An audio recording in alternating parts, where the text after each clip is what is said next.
ជនពិសឹកជាង1000គ្រួសារមិនអាចទៅកាន់លំនៅឋានវិញដោយសារយោធាថៃដាក់កុងតឺន័រនិងលួសបន្លាបិទភ្លើងមិនឲ្យចូលមានប្រជាពលរដ្ឋពិសឹកប្រមាណជាង1000គ្រួសារនៅភូមិព្រៃច័ន្ទនិងភូមិជោគជ័យនៃស្រុកអូជ្រៅខេត្តបន្ទាយមានជ័យកំពុងបន្តស្នាក់នៅជំរំសុវត្ថិភាពដោយមិនអាចទៅកាន់លំនៅឋានវិញដោយសារទាហានឈ្លានពានថៃដាក់កុងតឺន័រនិងលួសបន្លាបិទភ្លើងមិនឲ្យចូលភូមិនិងផ្នែកខ្លះនៃភូមិទាំងពីររងការខូចខាតស្ទើរទាំងស្រុងពីការទម្លាក់គ្រាប់បែកនិងការបាញ់ផ្លងកាលពីពេលកន្លងទៅនេះបើតាមការបញ្ជារបស់អាជ្ញាធរដែនដីប្រាប់ទីភ្នាក់ងារសារព័ត៌មានកម្ពុជា AKP អំឡុងពេលចុះផ្តិតយកទិដ្ឋភាពជនពិសឹកនេះនៅមណ្ឌលសុវត្ថិភាពវត្តច័ន្ទស៊ីសាមគ្គីរតនអារាមស្ថិតក្នុងឃុំគោបស្រុកអូជ្រៅខេត្តបន្ទាយមានជ័យកាលពីរសៀលថ្ងៃទី4ខែមករាឆ្នាំ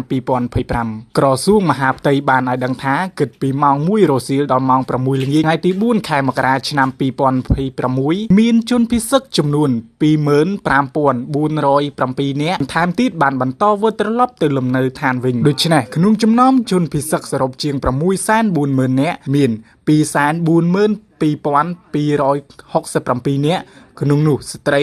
127,886 នាក់និងកុមារ78,907 នាក់បន្តស្នាក់នៅជំរំ